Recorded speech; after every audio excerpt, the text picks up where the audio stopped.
Now, welcome students, e-learning classes of St. Michael's Academy. Now, in this video, I will discuss with you about the converse of Thales theorem and one or two questions from exercise 6.2 NCERT book. What does the converse stand for? Converse stand for opposite. The opposite of Thales theorem. In what context this theorem is opposite of? So there is only one context. What are given in Thales theorem that we have to prove, and what we have proved in the Thales theorem, those facts are given.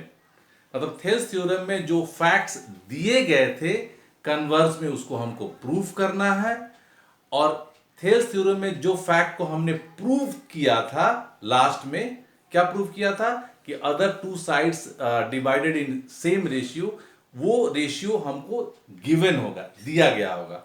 चलिए इसके statement को हम लोग follow up करते हैं, चलते हैं और इस थ्योरम को सॉल्व करते हैं।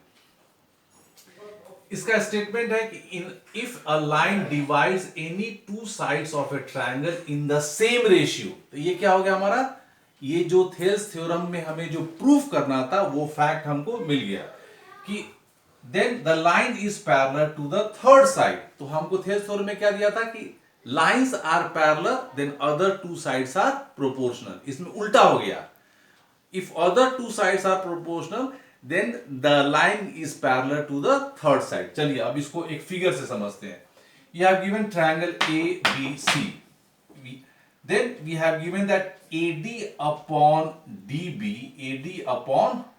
DB is equal to AE upon EC। ये फैक्ट गिवन है हमारा, ये फैक्ट क्या है, गिवन है।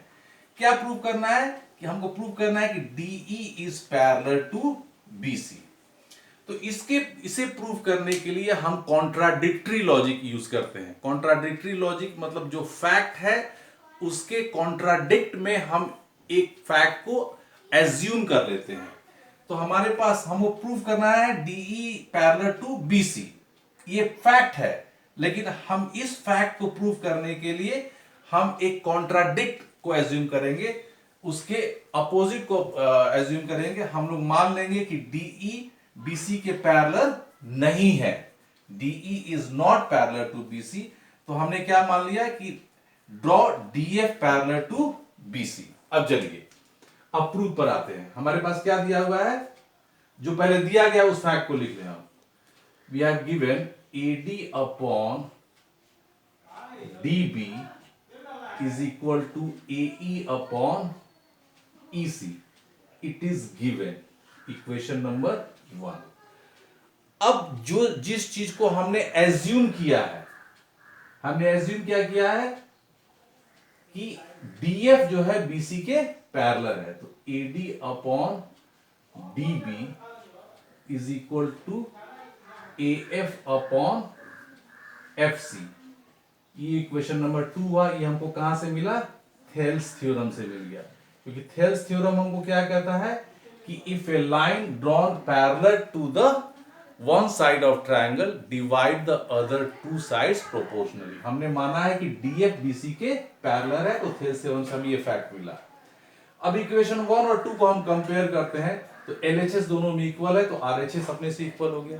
तो हम क्या लिखेंगे इसे, AE upon EC is equal to AF upon FC from equation 1 and 2। अब जो मैंने ट्रिक किया था कोरोलरी में, उसी का यूज करेंगे। दोनों में हम 1 ऐड कर देंगे, AE upon EC plus 1 is equal to AF upon FC plus 1। यहां एलसीएम हो गया हमारा EC, AE प्लस EC, ये हो गया हमारा FC, AF प्लस FC। अब यहां ध्यान से देखेंगे बच्चों, AE और EC को ऐड किया, AE और EC को ऐड करने से क्या मिला हमें, AC मिला। तो AC upon EC is equal to AF plus FC, क्या हो गया, ये भी हमारा AC हो गया, that is equal to AC upon EC। अब AC हमारा, सॉरी यहां होगा हमारा FC, AC कैंसिल हो गया तो क्या हो जाएगा, EC is equal to FC। अब इस पॉइंट पर मैं आपसे डिस्कस करना चाहता हूं। यहां देखिए फिगर में हमारे पास क्या दिया हुआ है, फिगर में हमारे पास दिया हुआ है ये पॉइंट C है, यहां से एक लाइन ड्रॉ किया गया और यहां पर हमारा E खत्म होता है और यहां पर F है। तो क्या इस गिवन कंडीशन में CE और CF कभी इक्वल हो सकता है? कभी नहीं इक्वल हो सकता है। यहां हमको क्या लिखना पड़ेगा, since CEF are collinear and C is one end point, तब ये जो फैक्ट हुआ हमारा ये क्या हो गया, इट इज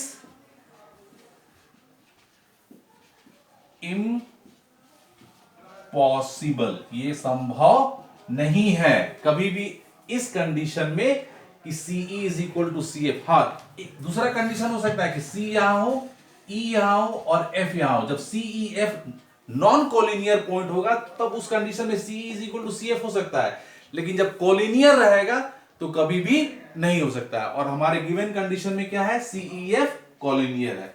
इसका मतलब हो गया कि DE is parallel to BC, जो हमने माना था वो गलत है। तो लिखेंगे so DE is parallel to BC। ये हो गया हमारा प्रूफ।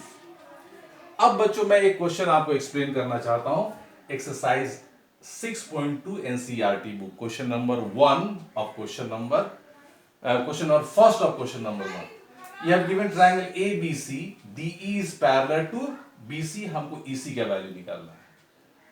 तो since DE is parallel to BC, तो हम क्या लिखेंगे, AD upon DB is equal to AE upon EC। ये हमको कहां से मिला बच्चों, ये हमको मिला थेल्स थ्योरम से। अब इसमें वैल्यू पुट अप कर दीजिए, वैल्यू क्या हो जाएगा हमारा AD का 1.5 upon 3, AE is equal to 1 और EC का वैल्यू हमको निकालना है। अब हमें क्या करना है बच्चों, क्रॉस मल्टीप्लीकेशन करना है।